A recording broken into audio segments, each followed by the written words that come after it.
This is Jonathan Ferguson, the Keeper of Firearms and Artillery at the Royal Armouries Museum in the UK, which houses a collection of thousands of iconic weapons from throughout history. And I'm your host, Dave Jewett, and since it's recently had its big update, we're checking out some of the weapons of Rainbow Six Siege X.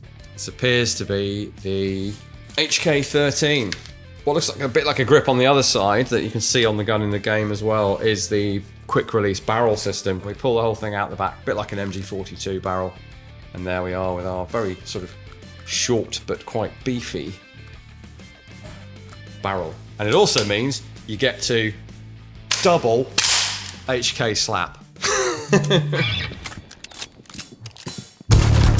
There is a longer, deeper director's cut edition of this episode over on our Patreon, so if you like what you see, be sure to check that out.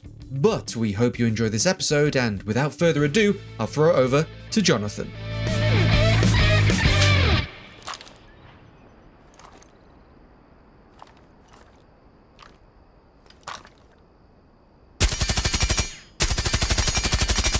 Alright, this looks like the other PP-19, the one we don't have. And the original one, some of you will probably remember from past events, had a great big helical magazine that you could take off and clobber the enemy with if your gun didn't work. They then, confusingly, they being Russia, they renamed the name, but they didn't rename the designation. So they're both PP-19, but this is the sort of AK MP5 in a way. Very conventional magazine compared to the original Bison PP-19, which was more fun, I think. Is this why they've renamed it Siege X? Because they've written X's all over the walls. Ugh! Suddenly, Operator Junk on screen. That's a really terrifying shooting position. Junk rested. I'm not a fan of that. I've got my tripod equipped. Nice. You win. I concede. I do think, started to mean to go on, it kind of looks a bit race gun tricked out already, doesn't it? Lots of, like the handguard being full of holes like that. This has already been modified, I take it. So I've put the red and black cosmetic on, as well as the that too. 9mm charm. Otherwise, the only things I've added is the optic, the foregrip, and a muzzle device.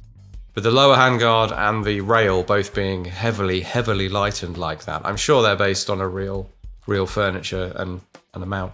Very, very lightweight, obviously, with that amount of holes. But it definitely, that and the red and black definitely adds to this looks like something you'd see on a competition range rather than in actual use, I would dare say.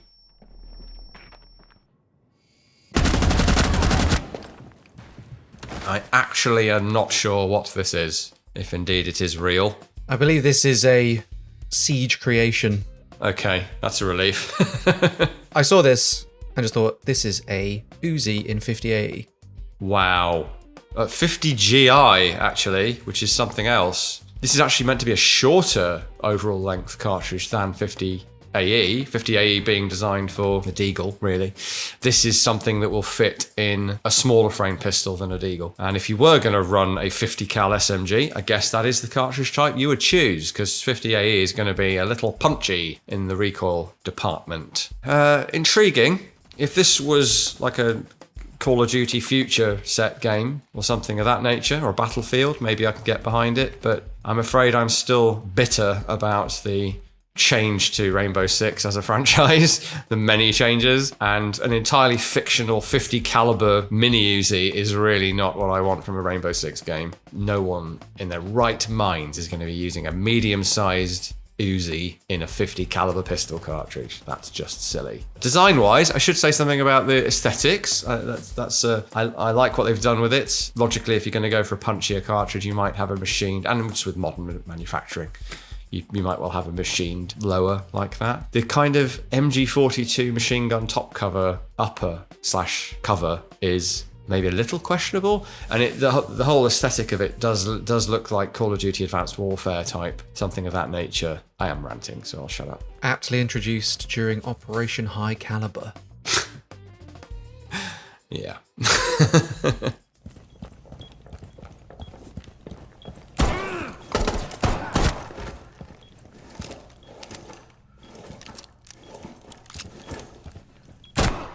Bailiff 410. Oh, okay. Bailiff. Very clever. I see what you did there. So this is a reference to the Taurus Judge, which we haven't got, annoyingly. We do have a predecessor Forerunner 410/45 caliber revolver that's similar, but not similar enough really to be worth showing you. This one's gold, of course, for reasons. Again, perfect fit for a tactical shooter game. No, perfect fit for an esports game, which is what this really is. They've definitely lent into the sports motif more these days. I'm sure you've seen the cinematic that... Don't be sure, because I've avoided watching it. Oh, so there's a cinematic that basically implies that a lot of these rainbow operations are like war games. They're fake staged, right? With including operators using like paint guns, essentially. So there's What? kill houses in sports arenas with spectators in now. Oh, just get in the sea with that nonsense, honestly. I mean, it would explain the massive shower of claret every time you hit anyone with any firearm, I guess. But not really, because they're very clearly getting killed by these. Yeah, I'm not up to date with Rainbow Six Siege lore, but it's definitely changed over the years. I'm sorry. My tolerance for this sort of thing is minimal. I think they built a really, really promising engine and game, actually, for a modern tactical shooter with destructible walls and doors and gadgets and all of that, and then very quickly veered off into something else. And that's fine. A lot of people love that, but it isn't for me. Yeah, when you get shot with a paintball gun, you don't tend to bleed out. That's if that happens, your paintball ground is getting shut down. What else can I say about this? I assume gold isn't the default colour for this. No, that was all me. I do like the paint me like one of your French girls pose that player was in there. That was interesting. Just like casually lying there waiting to get shot in the face. Revolvers, not really practical for this kind of thing, although the GIGN might disagree. When Rainbow Six Siege began, there was a definite effort to tie the nationality of the operator with the nationality of the weapon. And as they've included operators from more countries, a lot of countries that aren't exactly renowned for firearms manufacture, they've definitely struggled more and more. But it is one of the reasons why Rainbow Six Siege has some weirder weapons in its arsenal, because they do try to include stuff from as many countries as possible, or, make fictional ones. If you're going to do that, then guns from their native land makes sense.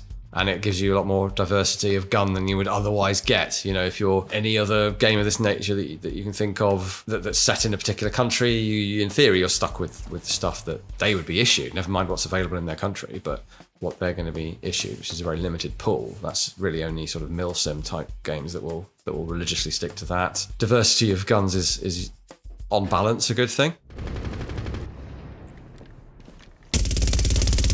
Loading new magazine.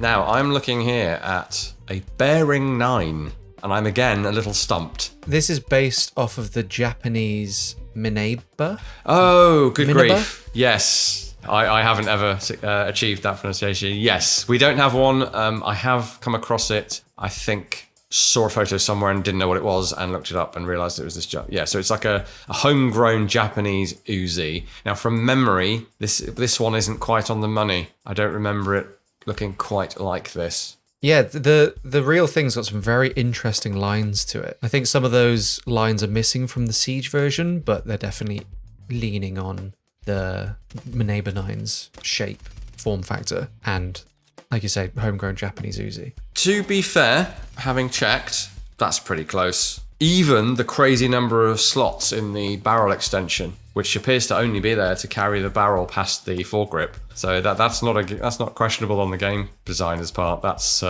original to the gun. This thing recoils like crazy as well. It's definitely a panic secondary for most operators. You seem to be doing pretty well with it there. I assume that's because this thing is, it's essentially a machine pistol, really. Although it has a foregrip, it doesn't have a shoulder. Oh no, it does have a shoulder stock, doesn't it? The real one. The real one has a single point sling at the back. So I think it's fine. that Okay. Uzi thing of pushing against the sling and in with a foregrip. Or that MP5K thing, actually. That was the original concept for the MP5K. Yeah, can't really criticise this. Not least because I haven't got one to compare, but something a bit different. Suits the counter-terrorism vibe of what's supposed to be going on. I think I naturally gravitate away from a pistol caliber primary weapon in just about anything, unless I really want to play with an MP5. I always think. Oh yeah, in Siege, it's in the secondary slot because it is. Oh, okay. Especially when you're using like glass as a sniper, you just need if you get caught up in close quarters, you just need something that'll throw like 20-ish rounds at someone. Yeah, I suppose I was thinking of it as in a primary slot because realistically, its Japanese users are almost certainly going to have it as their primary weapon, maybe with a pistol as a secondary. It would make a certain kind of sense as a secondary weapon, certainly for a sniper in a given scenario, not necessarily in the way that people actually fight.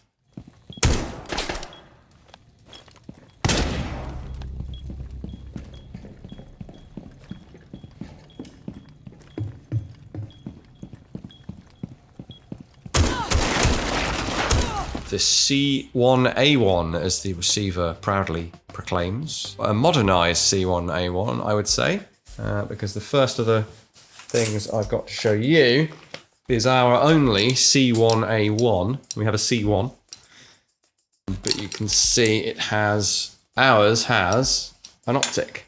So this is, I guess, the Canadian equivalent of the British Army's sharpshooter setup for the L1A1. Where you have to replace the top cover if you want to fit an optic to the rifle. I have to say this looks a bit more robust than the suit or suit sight setup on the British rifle. It was the Canadians, by the way, that came up with this excellent folding side charging handle for the FAL. The Brits copied it. And again, I can't remember if the Canadians came up with this or us Brits, but the much bigger, much better mag release that you can reach from the left side, much better. The version in front of me looks very similar to that, though. And you'll see that they being the Canadians, also went for semi-automatic only, hence you've got safe and repetition on the lower receiver there, and a selector that can't even rotate around to where the full auto position would be. And now, obviously, the brake on the muzzle is not correct. Now, this is clearly departed from from the service version of the C1A1. Correct me if I'm wrong, but I don't believe Canada had these in service long enough to get any Picatinny rails onto them. Oh, I've also just noticed, I'm burbling on about the folding cocking handle, but it looks like this doesn't have it. I'll have a further look at the footage, but in this freeze frame, it doesn't actually seem to have that. Certainly, it wouldn't have a giant brake on the end. I hope that goes without saying. And yes, it's kind of bristling with Picatinny rail. And Picatinny rail of different slot spacing as well. The rail on the side of the handguard there that's sort of been glued on or something has massive, thick, wide stops and slots compared to the one on top, the purpose of which isn't entirely clear, and the one on the bottom. No, sorry, it looks like the ones on the top and the one on the side are the same unrealistic spacing, but the one on the bottom is correct. Or correct-ish? Why would you have rails that have different designs on the same weapon? Don't know. The Picatinny rail on top of the Picatinny rail is making my brain itch slightly. Yo, dog. Yes, exactly. But I guess in theory you might need to do that to get that particular scope onto the weapon at a height and eye relief that works, whichever optic that is. I'm not actually sure. Some decent detail on it. Maybe a bit too much wear on there, and yes, wrong cocking handle. That's the big kind of error, I would say, on this. It has the correct mag release, but the wrong cocking handle. It should be that folding knob. Sounds good. Fairly controllable with that brake, at least. I'm assuming the brake does have a real effect in the game. Yeah, massively so. These things are pretty punchy, and this one's got an M26 shotgun under the barrel as well. Definitely not a very Canadian configuration. Yeah, this is the operator's gadget, so break down walls and barricades. Usable against other operators in a pinch, but its primary application is to bust a hole in a door. Which is its real-world application. Its effect on walls and furniture and barricades it's much better than its effect on enemy players. You just chunk away massive pieces of wall. I can see, yeah. Which, of course, is not at all realistic. This is treating drywall like it's glass, basically. Sort of tempered glass at that. It's just huge, absolutely huge. Like you've just shot it with a 8-gauge shotgun or something even bigger. It is immensely satisfying, though, to just blast a hole in a wall and see someone not covering it, because they're like watching a doorway and you're suddenly behind them, and equally terrifying when you are on the other side of it.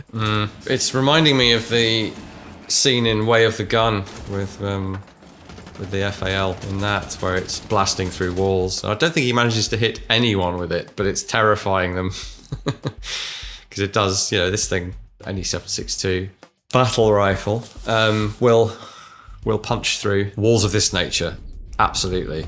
Not going to make it through brick or stone, but stud wall / drywall, yes. You could punch with a magazine. You can get through. You probably get through some breeze block / cinder block. Super quickly, if you're enjoying this video, there is an extended director's cut version of this episode over on our Patreon, as well as 25 other extended edition and bonus episodes. By becoming a patron, you also get early access to future upcoming episodes, as well as bonus perks like podcasts and Discord access. Either way, whether you join the Patreon or watch along on YouTube, we appreciate you watching, we appreciate all of the support, and now I'll get back to the video. 10 seconds until assignment begins. G8A1A, GSG9, very German, needless to say. You could see the H and K in it immediately, and obviously they told you that it's the German Special Forces. G8A1 is not correct though. This appears to be the HK13, and I can one-up you here, which is rare, in that we have an HK13 that I believe was trialled, for reasons that I've yet to be able to determine, with a C-mag, massive honking double mag. And it's really weird as well. It's made out of like a milled nylon or something. So quite tough, quite chunky, and something I'm going to one day try to find some information on. So it has the feed tower of a G3 mag, but then the rest of it is polymer, and it has these amusing winding handles, great big knobs on the back. Now you'll notice there is not a side grip on here, and I think it was only recently that I was saying that sort of side mounted grip, angled grip, is nearly always not very helpful. Maybe for a big heavy machine gun, well, not heavy machine gun, a machine gun that is heavy to carry with a 100 round mag on it, or 50 in this case. Maybe an angled side grip to get your arm around the drum mag. Maybe that could be seen as helpful, but I'd probably just go for one on the bottom of the weapon for further up. This doesn't have one at all. The great big, what looks like a bit like a grip on the other side that you can see on the gun in the game as well, is the quick release barrel system, because this is an LMG, as it says in the game, but they've removed the bipod, which is fairly easy to do. Yeah, let me just quickly show you what this thing does. Not relevant to the gameplay, but it might be fun to show. So we will remove this magazine again, which is really awkward, by the way. Reaching the magazine catch is quite difficult to do. Now that's off, so we can now lock it open, pinch and rotate, push forward to get the barrel out of the receiver. Out it comes to the side, and then we pull the whole thing out the back, a bit like an MG42 barrel. And there we are with our very sort of short but quite beefy barrel. And that means that with this on a mount, or even just as working as a gun team from the prone position, if you are at a high rate of effective fire, you swap out the barrels, of course, as you go. Quite a good system for the Cold War period. And it also means you get to double HK slap. If you could put it on the ground, you could do a two-handed double HK slap. That's got to be the ultimate HK slap of all time. Can't get more slap than that. You can't. Just noticed one of the guys I kill with it is called Tim Clancy. Oh, amazing. Shout out to that guy.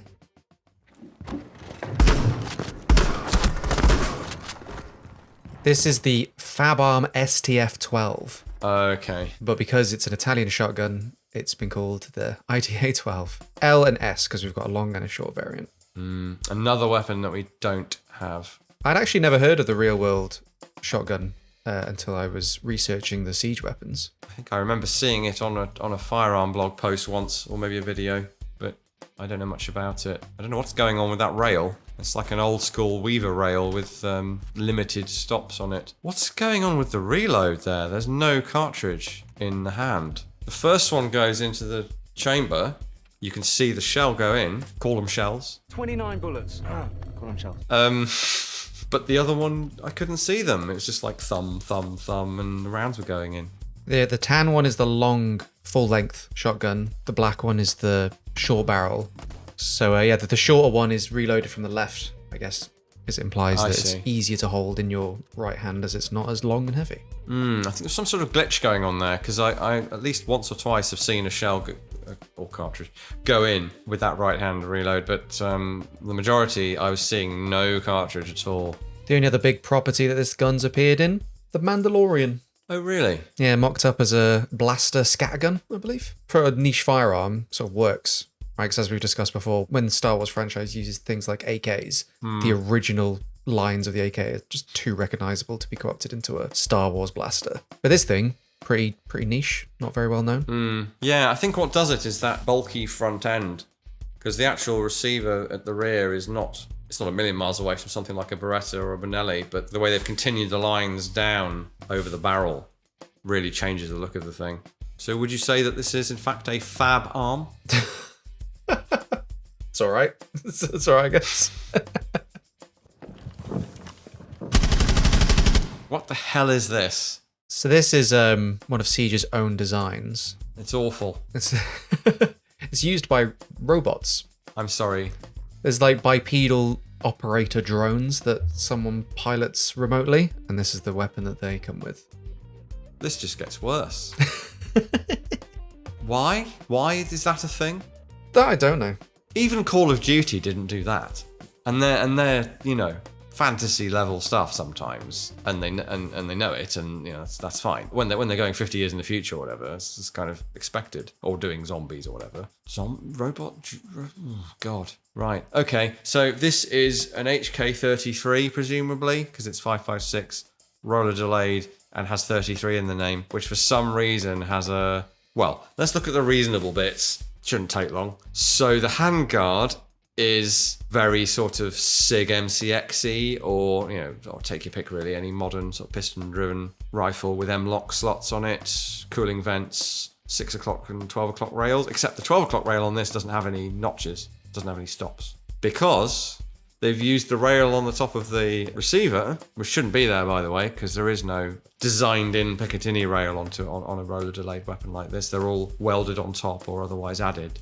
They've used that to add a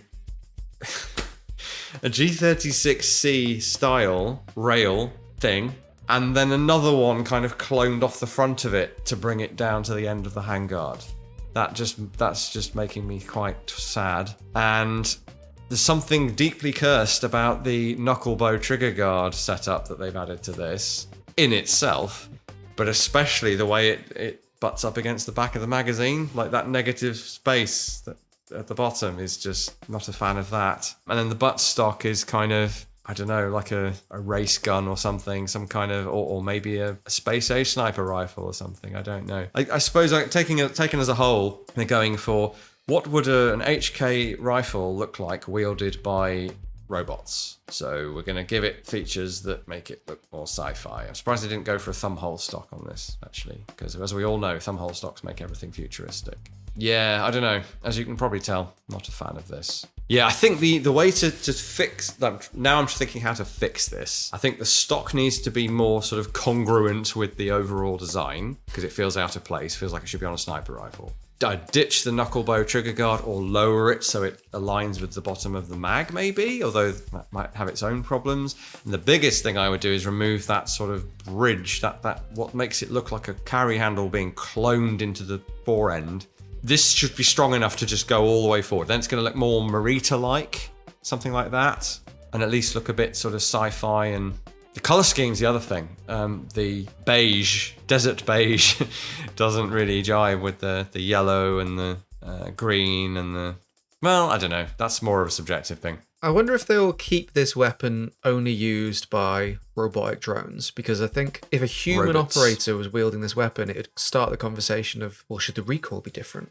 Surely a mechanical drone, you'd be able to build it to compensate for the recoil if this was a drone weapon, and in the hands of a human being, that might feel different. We've had that conversation about something else. Maybe it was Destiny, maybe more than one thing, where, yeah, your robot's just a skin. It doesn't mean anything. They really ought to be in some way more capable. I mean, you could say, to be fair, you could say the same thing about some of the iconic robots and cyborgs, like the T-800 or Robocop as a cyborg. And he actually kind of does do that targeting thing that a human couldn't do without, that sort of explains away his hip shooting thing. But, why does a Terminator miss? Simply, why do these things need a holographic? Why do they need to bring the weapon into the aim at all, really, when they could be aiming via accelerometer? Now we are too in the weeds, aren't we?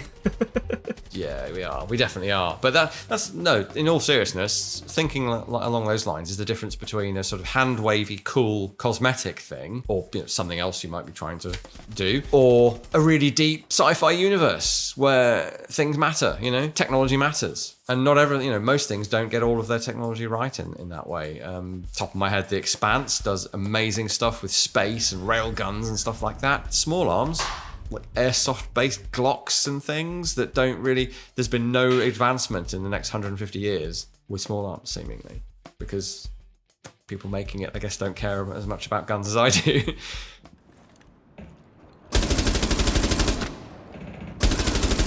Right, next one up is a fairly generic-looking AR-9, as people started calling them. It's called the POF-9 in-game. Oh, okay. So, is that Patriot Ordnance Factory? Yeah, that's what I found as well. POF-PSG, the 9mm AR-15. I'm not doing very well this week with slightly unusual guns. I don't think there is a select fire one of these. Companies usually look at developing one. What I'm getting at is a lot of these things are designed as semi-auto weapons. And the sort of requirements there for reliability and robustness are lesser. They cane them pretty hard, but they're not designed to beat the heck out of themselves at 700 plus rounds per minute. Whereas your traditional submachine guns designed as that, and then they get semi-automatic variants. What we're seeing with things like this is if they ever make a fully automatic version of it, it's not necessarily been through the mill of military testing or that kind of thing. So this is essentially a semi-automatic weapon that's being depicted as fully automatic, because I don't know that there is one out there, but there may be. But, the trend, it's interesting to follow the trends of the gun world that I'm fairly embedded in, trickling down, as it were, or sideways into pop culture, showing up in films, showing up in games.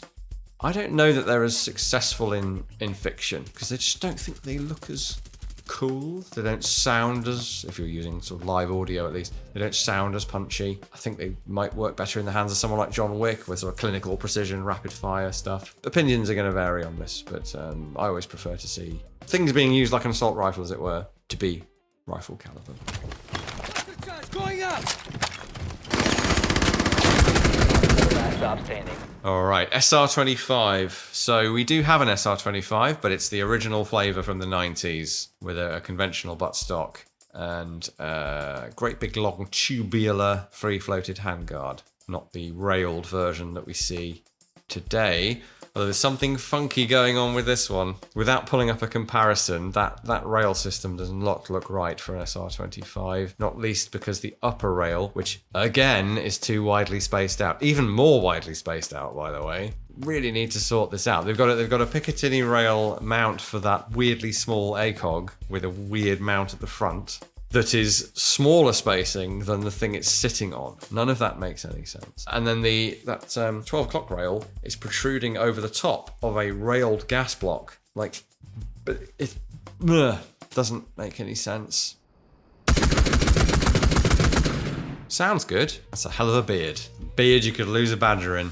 Yeah, I wanted to include Blackbeard's use of it because if you remember when we first talked about Siege way back when, this guy had a shield that he could place on top of his weapon. Now he's got a larger shield that retracts and he rests the weapon on said shield. It seems like the vertical grip is there as a recoil stop rather than as well as something to get hold of, which I think you would need with this setup.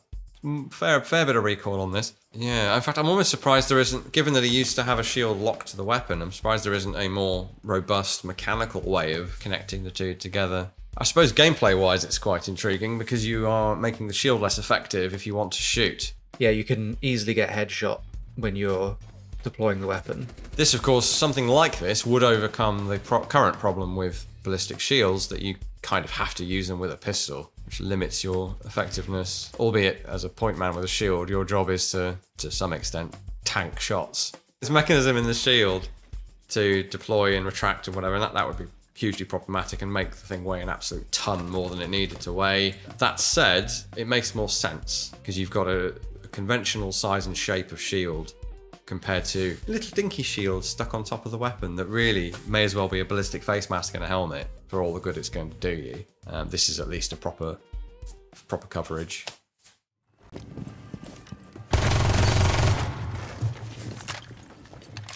Hooray! It's a Chris Vector.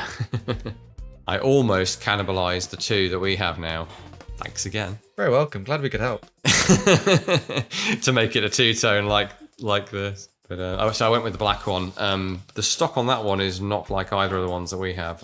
One is an M4 style buffer tube, and the other is the standard Chris folder of the time. This Vector is the first gen, not this second gen. So this just has a little sort of finger slot here. The first gen Vector has a repeat of this design here, down here. That's one way to spot it, but it's completely different in detail. And then again, as with other guns in the game, we've got just random bits where the Picatinny rail doesn't make sense. You don't need to put a thing down the front of your weapon. Why would you need to put anything there? In case anyone's wondering why the magazine catch is up here, well, it's because these are actually Glock magazines. So this is the factory extension for a magazine to give it that full submachine gun look, 30 rounds. But you can't change where the cutouts for the magazine catch are on the pistol mags. So ideally, you'd want a mag catch back here, or maybe one down here where your thumb would be to get a good old hold of the grip of the magazine.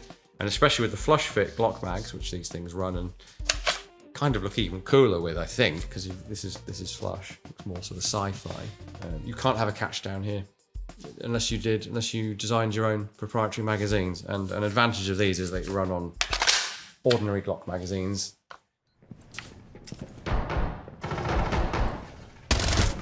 Yeah, any final thoughts on Siege X? I actually don't know how it's changed since it's become Siege X, but it's Siege X now. Yeah. It's been a while since we've seen this game. It is. It's a quandary because it is that started out at least as sort of realistic, not realistic, but more of a Counter-Strike. But I suppose even Counter-Strike has evolved away from being a semi-serious feel. Obviously, neither of them were ever truly attempting to be realistic, but it started out as something I was interested in and went off in a different direction. So to come back in from the outside and look at how it's changing is intriguing. It's not all stuff that I'm pleased to see, but as long as people are having fun, that's the main thing. How very diplomatic of you. Thank you all for watching. Let us know in the comment section below what other games, movies, TV shows, and beyond you would like to see on the show. I say it every episode, but I could never say it enough. I want to give a huge shout out to all of our supporters over on Patreon for continuing to support EXP and for helping make all of these episodes happen. And speaking of awesome supporters and people who we couldn't do this project without, links to support Jonathan Ferguson and the Royal Armouries will be in the description below. Once again, thank you for watching. Like the video if you enjoyed, subscribe to EXP so you don't miss out on any future episodes, and we will see you next time.